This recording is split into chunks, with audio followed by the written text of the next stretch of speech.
During America's economic boom of the 90s, companies saw video games as another way to advertise their shit. Every big movie, cartoon, and even f***ing food mascot got a video game. Video games were way cheaper to produce back then, and because we had less quality control, companies were fine with putting out a crappy game if it had a recognizable face on it. Kids would buy games just because they liked whatever the brand was, and you can't really know what's going to be good. I mean, imagine being a kid and you find out that RoboCop vs. Terminator is worse than Cool Spot. Of course, during this time there were a couple games based solely around celebrities. And I'm not talking about sports games where you play as athletes or rhythm games based on bands. I'm talking about action games where you play as the celebrity. Of course, you have to be a big f***ing deal to have a game based on you. And honestly, I don't think a Genesis game is going to help Brendan Fraser's career at this point. So, why don't we look at the few games that are based around celebrities and see if they're good or not. Spoiler, they're not.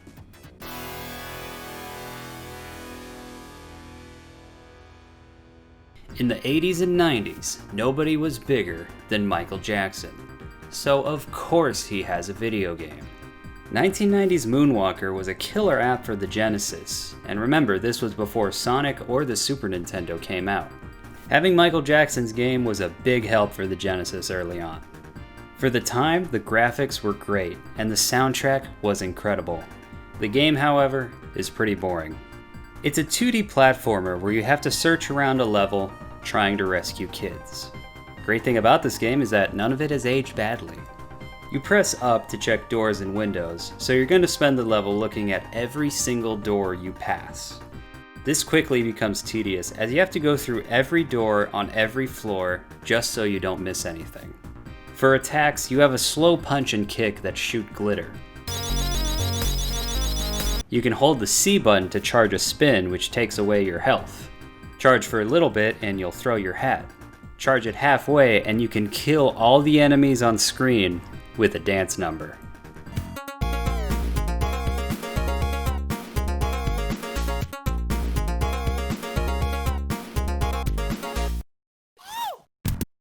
It's pretty great, but it's unnecessary since your sparkles have such a wide range that you can take down enemies very easily. Very rarely, you can also catch a shooting star and turn into Robo Jackson. You become a giant robot that can shoot lasers and missiles everywhere. It's pretty awesome. I also learned that Robo Jackson can't take elevators, so I'm just stuck shooting the fuck out of this top floor. Robo Jackson happens so rarely that I wonder why they even bothered. Like, why not put in a whole level where you're Robo Jackson? Just doesn't make sense. Doesn't even matter though, because you're rarely gonna get hurt from the actual enemies in this game. You're mostly gonna get hurt from the stupid traps that you find in the doors and the cars. You can line yourself up on the edge of the cars to avoid traps, but you have to do this for every single car. You're better off just taking the hit. Also, it's surprisingly hard to go upstairs in this game.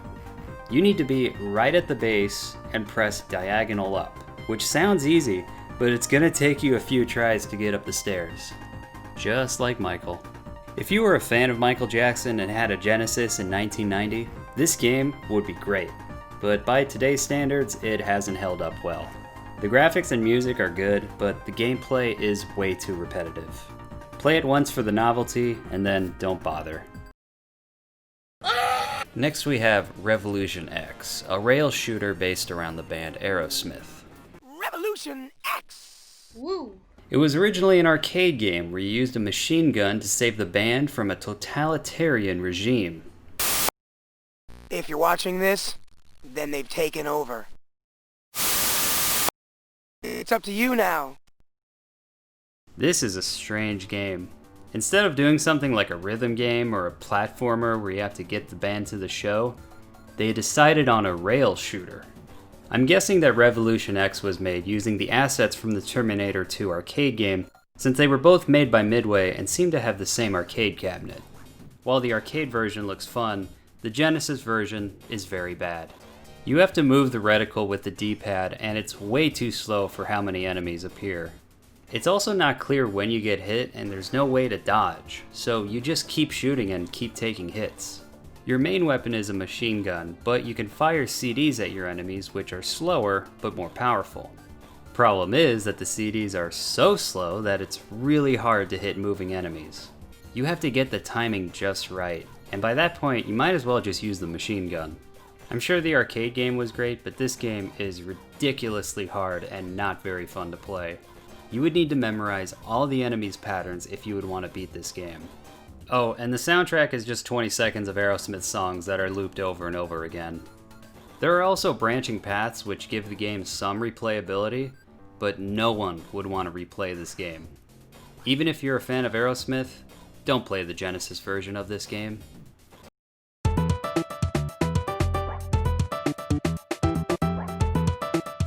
Besides Moonwalker, this is the game most people think of when they think of a celebrity game. Shaq Fu came out in October 1994 and was made to capitalize on Shaq's huge popularity. Imagine being only 22 years old and you're already one of the NBA's biggest stars. You star in 2 terrible movies, and now you get a video game because why not? Shaq was probably a fan of Street Fighter 2 and he thought, man, I wish I was a video game. Honestly, I went into this game expecting it to be the worst, but it's honestly not that terrible. The graphics look good, the sprites are well animated, and there's a good variety of characters to choose from. The real problems come with the gameplay. Hit detection isn't the greatest in this game, and your moves are pretty slow. When you jump forward, you have to commit to this slow long jump, which gets very annoying. The game is unforgiving against computer opponents since they can just spam their special moves over and over. Plus, in the story mode, you have to play as Shaq, and he's one of the worst characters. And yes, this game has a tier list. The story is that Shaq goes into an old karate studio in his jersey and stumbles across an old man. Even though they just met, Shaq immediately invites the old man to an NBA game. But instead, the old man teleports Shaq into a magical dimension to rescue a young boy. From there, you just have to defeat all the characters in the game, and you get this fun world map with a tiny little Shaq. Look at him go. Honestly, I like the little world this game creates. It's sort of a kitchen sink type of universe that borrows from a whole bunch of different things. Obviously, there was no reason to play this game compared to Street Fighter 2 or Mortal Kombat, but it's honestly not as bad as everyone made it out to be. It's not a good game, but it's not the worst game ever, and you could at least have a fun afternoon playing it with a friend. It should be noted that my totally legal copy has a problem with the music, and all I hear is this terrible beeping noise.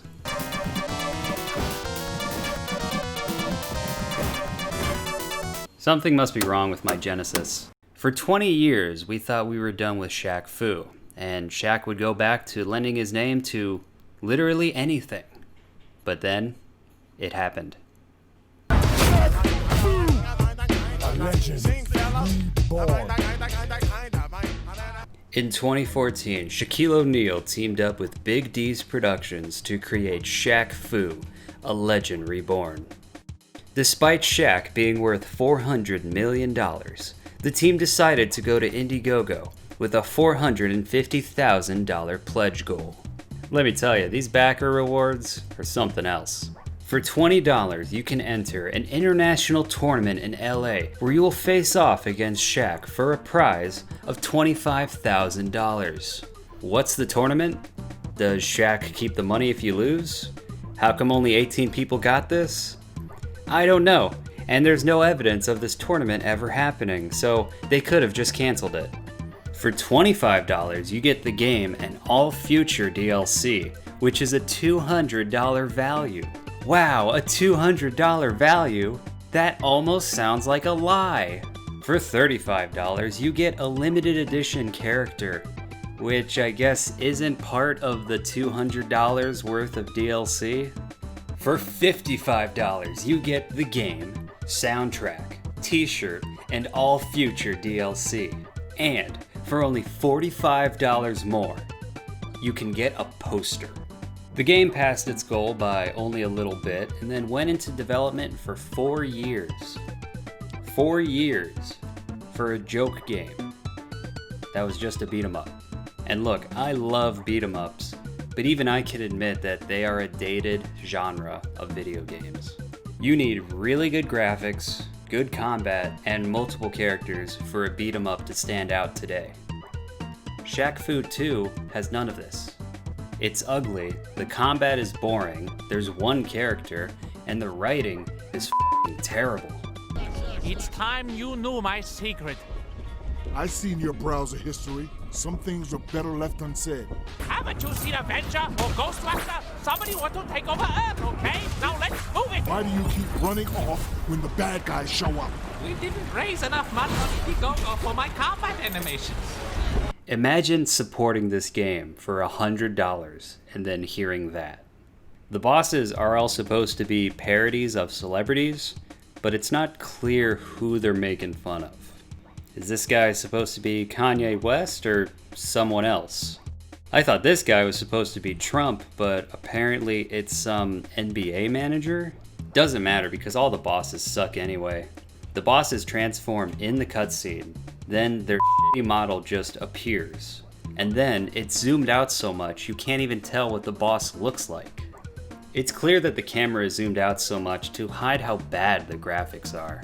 Going back to the Indiegogo, it's nothing but lies. Hundreds of moves, thousands of enemies, play with your buddies in co-op or player versus player combat. Once you beat a boss, you unlock him and can play as him in the game. Build up your character and fighting style and duke it out online. None of these are in the game. Even though the Indiegogo says they're not gonna foo it up this time, their comment page is filled with nothing but people complaining. Some people donated $100 and didn't even get their name in the game.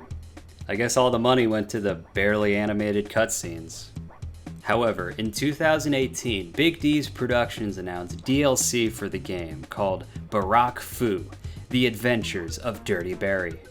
I found a full playthrough on YouTube, but I can't find this DLC on the game's Steam or PS4 page. I guess this was the exclusive character for certain backers, but there are tons of complaints of people not receiving it. So it's pretty clear that this Indiegogo was a scam, and they crapped out a game so that they didn't get arrested. The question is, why even make an Indiegogo? My theory is that Shaq knew someone who owned the game studio, and the studio wanted to use his likeness for it. Shaq sees this not only as a tax write-off, but a chance for people to give him money. He probably heard about other games getting millions on Kickstarter and thought to himself, oh, that's right, I was a video game. I can make money off this. 4 years and $458,000 later, we got this piece of shit. The game takes 2 hours to beat, and once you beat it, that's it. There's no other characters, no alternative endings, no unlockables, not even a different color scheme. They couldn't even put in a co-op mode where the other person is just Shaq with different colors. They were so lazy, they just didn't include co-op. How do you have a beat 'em up without co-op? Shaq Fu 2 has the bare minimum of content. This game is shovelware. It's playable compared to the original, but it's way more boring. At least the first Shaq Fu had some interesting ideas behind it. The original had multiple characters and you could actually play it with a friend. I didn't expect this, but the first Shaq Fu is way better than a Legend Reborn. I paid $5 for this game, and that's $4 too much. The fact that they are selling this game for $20 is insulting. You can get the Brendan Fraser game for that.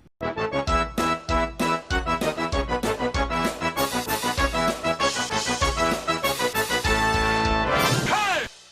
Happy Town?